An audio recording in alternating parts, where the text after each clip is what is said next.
Issue: after 60 to 80 and still doing these 4 things, you're a rare gem of healthy aging. Many people after 60 quietly believe that the time for closeness has passed, that desire, tenderness, and intimacy belong to the young, that growing older means settling into distance, into silence, into quiet resignation. What if intimacy after 60 isn't a denial of age, but a celebration of a life still fully lived? What if the longing for connection, emotional, spiritual, deeply human, is not a weakness, but one of the rarest forms of strength? I want to speak directly to those who still feel it. The warmth, the pull, the quiet longing for closeness. You are not behind, you are not clinging to youth, you are something far more precious. You are a rare gem. Hi, welcome back to my channel. We'll explore 4 profound reasons why having intimacy after 60 is not just beautiful, but a sign of exceptional vitality, emotional courage, mental youthfulness, and spiritual purpose. Before we begin, like and subscribe to my channel to receive more deep insights about intimacy, love, and connection. After 60 things that few dare to say but everyone needs to hear. Let's start with something most people overlook: the body that still remembers how to connect. 1. Honoring the body's memory of touch. When we talk about physical vitality after 60, most people think of walking without assistance, climbing stairs without breathlessness, or maintaining independence in daily tasks. Those things matter, of course, but there's something deeper that often goes unspoken. True physical vitality isn't just about what your body can do alone. It's about what your body can still feel, share, and express with another human being. Intimacy requires a body that remains awake, not in the sense of youthful energy or perfect health, but in its capacity to be present, responsive, and receptive. It means having circulation that still responds to touch, nerves that still register warmth, and senses that haven't closed themselves off from pleasure or tenderness. This isn't about performance or appearance. It's about a body that hasn't forgotten it was made for connection. I remember speaking with my friend Gert. They'd been married for 38 years, and at 64, Margaret had developed arthritis that made simple movements difficult. Robert worried that their physical closeness would fade, that pain would replace presence. But Margaret surprised him one evening when she reached for his hand in bed and said, "I can't move the way I used to, but I can still feel you here, and that's enough." What followed wasn't a grand romantic gesture, but something quieter and more profound. They lay together in the darkness, her head against his chest, their breathing synchronized, their bodies finding a rhythm that didn't require flexibility or stamina, but only willingness to be close. That's what physical vitality. It's not about reclaiming youth, it's about honoring the body you have now, and recognizing that connection doesn't demand perfection. A hand that trembles slightly can still hold. A body that tires easily can still rest against another. Skin that has grown softer with age can still register the gentleness of a touch. The ability to experience intimacy isn't lost with wrinkles or gray hair. It's lost only when we convince ourselves that our bodies are no longer worthy of tenderness. When your body remains responsive to closeness, when you can still feel the warmth of someone beside you and allow that warmth to matter, you have a body that refuses to become numb, that stays alive to the possibility of shared presence. That is vitality in its truest form. The body that remembers how to connect is a gift, but it's only the beginning. To sustain intimacy after 60 requires more than physical responsiveness. It demands something even rarer and more courageous: the willingness to stay emotionally open when life has given you every reason to close yourself off. 2. Choosing vulnerability over emotional armor. Most people become more guarded as they age, and for good reason. By the time you reach 60, you've been hurt, disappointed, misunderstood, and perhaps betrayed. You've learned that opening your heart carries risk, that vulnerability can lead to pain. The instinct to protect yourself becomes second nature, a kind of emotional armor built layer by layer over decades. And yet some people do the opposite.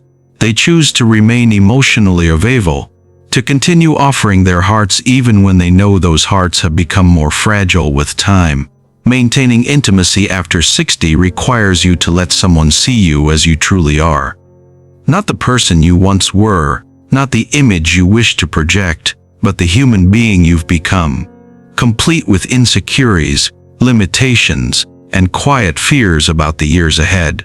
It means allowing someone to witness your vulnerability when society tells you that aging should be faced with stoic independence. It means trusting another person with the tender parts of yourself when experience has taught you that trust can be broken. The greatest act of bravery is not conquering fear, but allowing yourself to be known despite it. Those words echo in my mind whenever I think about the emotional courage required for intimacy later in life. There's something profound that happens when you choose vulnerability at this stage of life.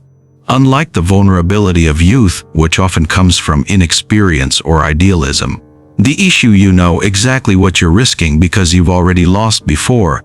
You understand that people change, that health fails, that time is finite.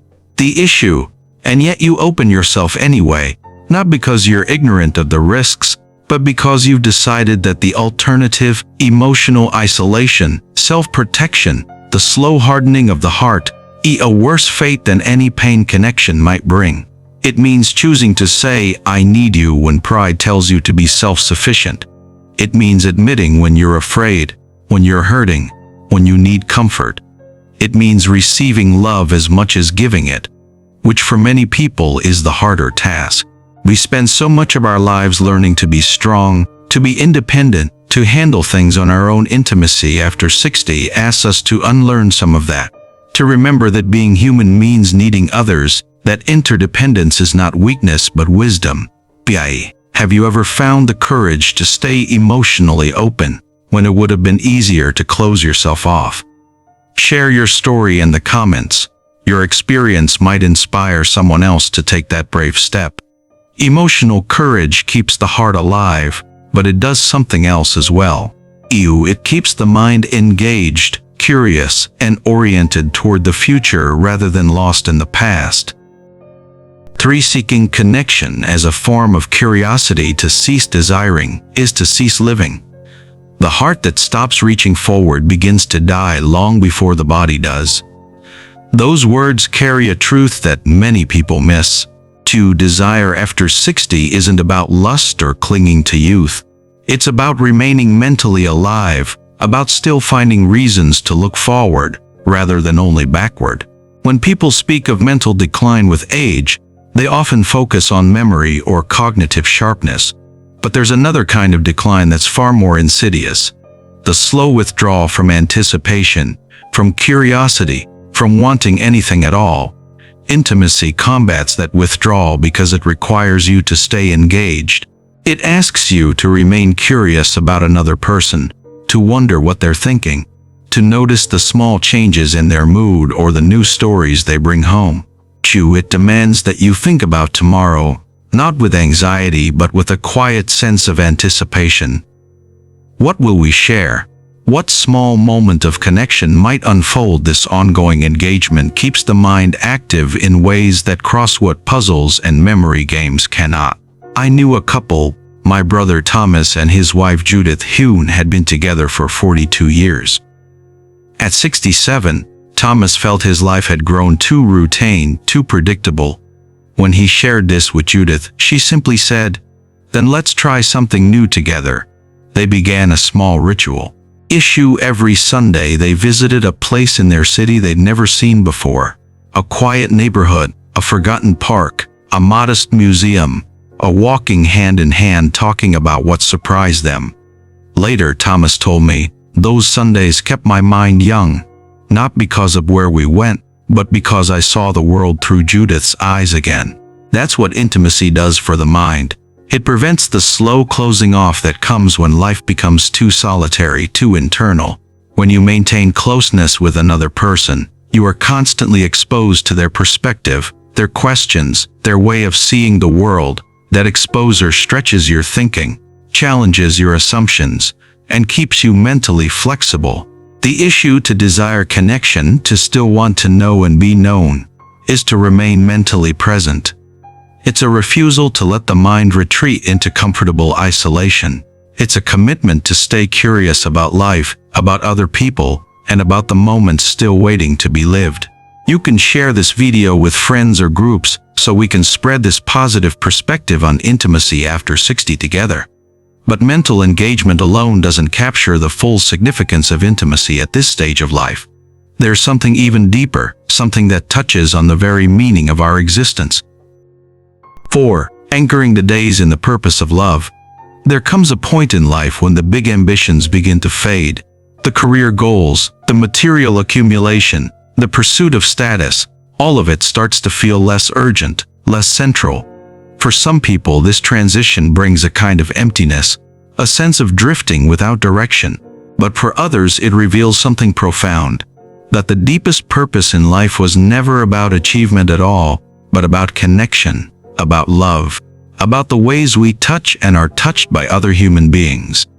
Intimacy after 60 often carried a spiritual dimension, because it transforms, aging from a period of waiting into a period of loving. The structure and meaning to days that might otherwise feel aimless. It anchors you to something larger than yourself, something that matters not because of what it accomplishes, but simply because it is. This spiritual dimension of intimacy doesn't require grand gestures or perfect circumstances. It lives in the small repeated acts of presence. The way you reach for someone's hand without thinking. The way you learn their rhythms and moods. The way you show up for them even when it's inconvenient or difficult. These acts accumulate over time, building a kind of meaning that no individual achievement can match. When you maintain intimacy after 60, you are not resisting aging. You are resisting the idea that life loses its significance as we grow older. You are affirming that love in all its forms remains the most important work we can do, regardless of how many years we have left. Save this video if you want to return to these reflections when you need a reminder of what truly matters. By now, you now understand the 4 profound truths about intimacy after 60. Having intimacy after 60 is not about denying age or pretending the years haven't passed. It's about refusing to let those years drain the warmth from your life. If you still desire closeness, you are not living in the past. You are living in the most complete version of the present, where every moment carries the weight of experience and the lightness of hope. The soul that continues to love is the soul that refuses to grow cold. And in that refusal, it discovers that age is not the enemy of life, but merely its deepest teacher. Have you experienced intimacy, connection, or quiet closeness after 60? What has it taught you about yourself, about love, about the meaning of these years? Share your story in the comments below. Your words might be exactly what someone else needs to hear today. Don't forget to like this video. Subscribe to my channel if you believe that aging can still hold love and intimacy after 60. And I'm Vernon. Thanks for watching till now, and see you in the next video.